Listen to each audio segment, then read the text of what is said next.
Vegapunk finalmente nos revela segredos do século perdido. Ele nos revela quem foi o primeiro pirata do mundo e também nos mostra a energia produzida pelo Luffy capaz de destruir o mundo todo. Esse é todo o potencial da fruta do Luffy. Então, se você quer saber sobre tudo isso e muito mais, então fica aqui comigo, que é isso que eu vou te mostrar agora. Fala galera, tudo bem com vocês? Eu sou o Gabriel e o One Piece 1114 nos revelou grandes segredos. Na verdade, esses últimos capítulos estão revelando muitos segredos do século perdido, e os próximos também parecem continuar com isso, já que o Vegapunk está falando sobre tudo o que ele sabe. Mas se você gosta dos capítulos aqui no canal, eu te peço para você deixar o seu like nesse vídeo, porque além de ajudar o canal, o YouTube também te recomenda os próximos capítulos e assim você não perde as próximas revelações. Mas com isso então, vamos agora para o One Piece 1114, chamado As Asas de Ícaro. O capítulo de One Piece começa exatamente após o Vegapunk fazer o anúncio para todos os locais do planeta, de que o mundo inteiro irá afundar completamente no oceano. Após essa declaração gigantesca, vemos a reação de vários povos ao redor do mundo. Vemos os marinheiros no QG da Marinha do Novo Mundo completamente espantados com isso. Eles estão aflitos e se perguntam se o Vegapunk realmente sabe do que está falando. Vemos também Akainu, apenas ouvindo a mensagem em silêncio com uma expressão séria. E bom galera, apesar da Marinha trabalhar diretamente para o governo mundial, eles apenas são soldados comuns. Eles não estão envolvidos com nada relacionado aos planos dos Gorosei e do Imu. Eles apenas acreditam que estão trazendo a justiça para o mundo. E nesse mesmo tema de justiça, é muito interessante ver a reação do Akainu com essa declaração do Vegapunk. Ele parece não acreditar muito, mas ainda assim, isso com certeza colocará nele uma dúvida se a justiça que ele está seguindo realmente é o certo a se fazer. Akainu segue a justiça absoluta. Basicamente, ele acredita cegamente que o governo mundial é aquele que protege o mundo. Então ele segue suas ordens, fazendo até mesmo ações não tão justas assim, por acreditar que está certo. Mas agora com Vegapunk revelando o lado obscuro do governo mundial, possa ser finalmente o momento em que Akainu perceba que esteve do lado errado esse tempo todo, e na verdade estava ajudando a destruir o mundo.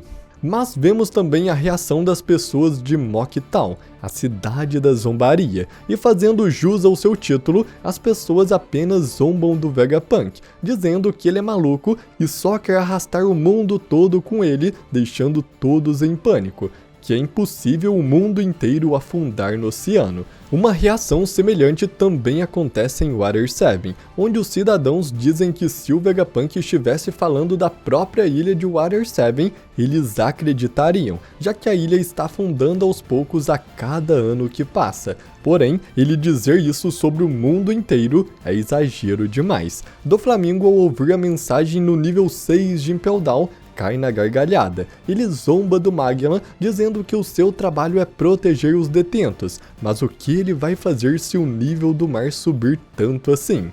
E Magellan responde que isso é verdade, porque quando o nível do mar subiu 1 metro, isso causou revoltas nas celas, e então ele se pergunta quanto o mar precisa subir para inundar o mundo todo. E Doflamingo então responde que se o mar subisse apenas 5 metros, isso já inundaria a maior parte das áreas urbanas, mas ele fala que isso não tem problema, porque eles sempre podem ir para um lugar mais alto. E eu achei muito interessante essa fala do Doflamingo, porque como sabemos, ele era um nobre mundial antigamente, e isso pode ser uma referência ao fato de todos os nobres mundiais terem se mudado para o topo da Red Line, um lugar onde o nível do mar nunca chegaria, não importa o quanto ele aumente.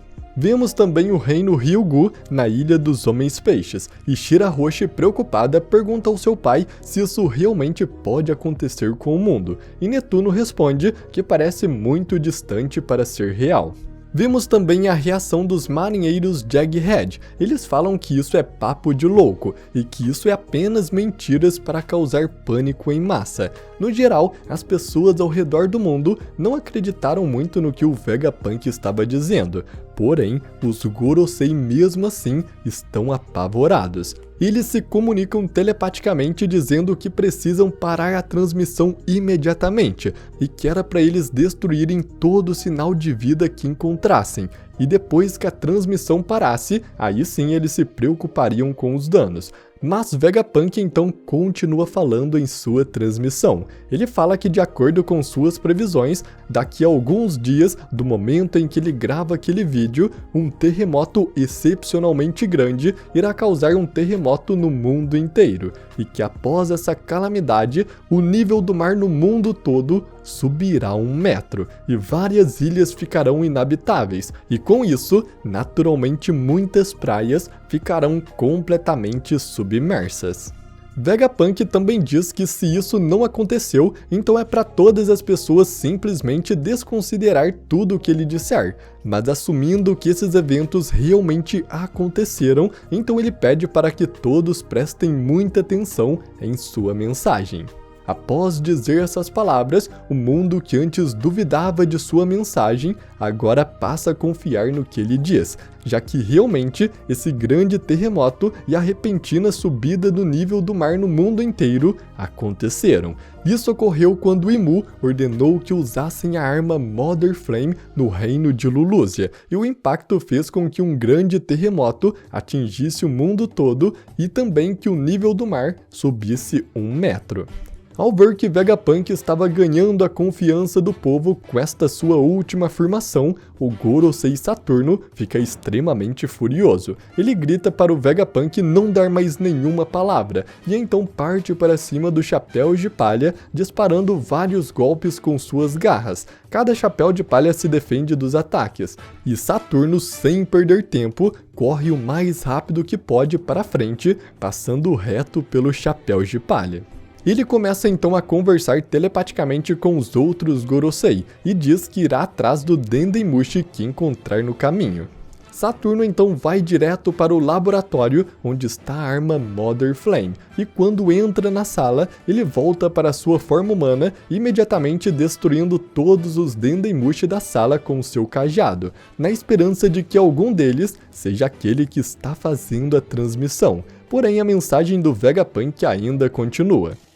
Mas com isso, finalmente vemos a Mother Flame pela primeira vez, e essa simples aparição nos revela muita coisa. A Mother Flame é uma pequena chama queimando dentro de um enorme tanque d'água. A chama está queimando mesmo dentro da água, e no tanque estão os textos S108 e Aimu, que se parece muito com o nome Mu, tanto é que o próprio Mu se chama apenas de Mu. Mas bom, o fato dessa chama ser a principal forma de energia da Mother Flame já nos diz muita coisa. No capítulo 1065 de One Piece, a Vegapunk Lilith nos revela que a principal energia de Jughead é o fogo, porque o poder do fogo pode ser convertido em qualquer outro tipo de energia, e ela diz que se existisse algo como uma chama eterna, ela então seria capaz de criar o seu próprio sol. Isso quer dizer que aquela chama, aquela energia que abastece a Mother Flame, é uma forma de replicar a energia do sol, o que já nos leva diretamente ao próprio Luffy, o deus do sol Nika. Vegapunk já nos revelou que estudou muito sobre o século perdido, porém tinha uma tecnologia que ele não conseguiu replicar, a energia capaz de fazer o robô gigante antigo se ativar novamente, e que esta era na verdade a fonte da maior energia do mundo. E ficamos sabendo que esta energia na verdade vem da própria batida do coração do Luffy. Ou seja, existe uma chance muito grande de que a Mother Flame na verdade tenha sido criado como uma forma de replicar a energia do deus do sol Nika, fazendo com que o Luffy ainda tenha um poder assustador para liberar, capaz de destruir o mundo inteiro. E isso é muito provável de acontecer, como você vai ver nas falas do Vegapunk de sua transmissão daqui a pouco. Mas eu também tenho outra ideia para essa Mother Flame que eu preciso falar para vocês. Na história de capa do Enel, vemos um painel dentro da cidade antiga da Lua, onde 3 figuras chamam a atenção nesse quadro. Primeiro, um que representa um mar, outro que representa um navio e, por fim, um terceiro que representa um objeto no céu. O que é interessante é que as 3 armas ancestrais se conectam perfeitamente com essas imagens. Poseidon está relacionada ao mar, Plutão é um navio e, por fim, temos Uranus, que na mitologia grega é o deus do céu. Mas se repararmos na Mother Flame e no objeto no céu da história de capa do Enel, podemos perceber que eles possuem as suas semelhanças, o que nos mostra que a Mother Flame na verdade é apenas uma versão de Uranus que o Vegapunk construiu. Vimos que é possível recriar uma arma ancestral, já que Frank tinha as plantas de Plutão e poderia recriar um navio com elas. Com Uranus talvez seja a mesma coisa, e Vegapunk apenas reconstruiu essa tecnologia antiga. E no fim, pode ser ainda que a arma ancestral Uranus esteja ligada diretamente com o deus do Sol Nika, já que no painel da história de capa do Enel, aquele objeto que representa Uranus se parece muito com um Sol, além de que a Mother Flame tem uma chama dentro dela, que dá para a arma toda a sua energia de destruição. Então, no século perdido, provavelmente existia uma arma que se recarregava com a energia do próprio deus do Sol Nika, para então fazer os seus disparos. Mas continuando o capítulo, enquanto os Gorosei tentam parar a todo custo a transmissão, vemos o enorme robô antigo, que está ativo agora graças aos tambores da libertação do Luffy. O robô então está caminhando através das chamas em Egghead, e não importa o quanto a marinha e os navios de batalha o ataquem, nenhum arranhão é feito nele. Enquanto isso, Nami, Robin, Usopp, Chopper e Vegapunk e Lilith estão se recuperando do último ataque do Gorosei e pensando em alguma forma de fugir da ilha. Porém, de repente, as nuvens do céu em que eles estavam começaram a se esticar para frente, e imediatamente eles percebem que esse era o plano do Vegapunk e Edson. Os Chapéus de Palha planejavam ir embora da ilha, dando um impulso com Sunny por cima de todos, mas isso não iria dar certo com a distância em que eles estavam. Por isso, o Edson estava estendendo as nuvens para eles, para que eles pudessem saltar direto no oceano por cima de todos os navios. Vemos então Edson gravemente danificado, dizendo para os Chapéus de Palha não se atreverem a serem pegos pelo governo. A transmissão do Vegapunk então continua, e ele segue falando sobre as suas previsões. Ele afirma que o terremoto que previu ter acontecido não é um fenômeno natural. Ele diz que ingenuinamente sempre buscou paz e prosperidade, mas ao construir aquilo, a Mother Flame, ele cometeu o seu primeiro pecado grave. Ele explica que estava fixado no seu sonho de desenvolver uma fonte de energia interminável, que estava obcecado em levar o mundo a um futuro maior e melhor, mas que ele acabou voando muito próximo do Sol. Vegapunk então continua. Ele diz que para todos entender para onde o mundo está indo, primeiro ele precisa falar do passado, especificamente o que aconteceu entre 900 e 800 anos atrás. Um período de um século que é completamente em branco da história, também conhecido como século perdido, já que toda informação sobre ele foi apagada ou perdida. Vegapunk diz que realmente tudo foi apagado, porém uma migalha dessa história foi deixada para trás, os poneglyphs, as enormes pedras especiais espalhadas ao redor do mundo, e que o texto gravado nessas pedras é o único método de observar o passado desconhecido. Mas, apesar disso, toda tentativa de decifrar os poneglyphs é considerada tabu pelo governo mundial, e por isso ele cometeu seu segundo pecado grave. Vegapunk traiu o governo mundial e estudou essa era perdida por si mesmo. Ele explica que herdou vários documentos de um grupo de arqueólogos excepcionais e isso permitiu com que ele decifrasse os poneglyphs, e por isso ele avançou sua pesquisa até onde foi possível e que não se arrepende disso, afinal, todos devem conhecer a história do seu mundo. Enquanto Vegapunk revela isso, Vemos os nobres mundiais assistindo a transmissão, e um dos nobres se perguntam o que é esse século perdido, mostrando que ela não sabe sobre isso, o que na verdade faz muito sentido, porque a mensagem que o governo mundial expõe para todos é que no passado, 20 homens criaram o mundo, e os nobres mundiais são descendentes desses homens. E é isso que eles realmente acreditam, que são descendentes de deuses. Por isso, todos os nobres agem de forma superior, porque nas suas cabeças eles possuem linhagem divina, mas a verdade é bem diferente. E então Vegapunk continua. Ele fala que com o que estudou, ele descobriu um pequeno fragmento desse século apagado da história, e que não seria certo deixar quem está ouvindo esta mensagem com especulações. E por isso, ele irá falar apenas sobre os fatos que ele tem certeza serem verdadeiros. Vegapunk então diz que a estrela dessa história nasceu há 900 anos atrás em um reino próspero e avançado, e assim como o lendário deus do Sol Nika, mencionado nos contos de Elbaf, esse homem também lutou com um corpo elástico que se estica. Eles o chamavam de Joy Boy, e ele foi o primeiro homem a sair pelos mares, o primeiro a ser chamado de pirata.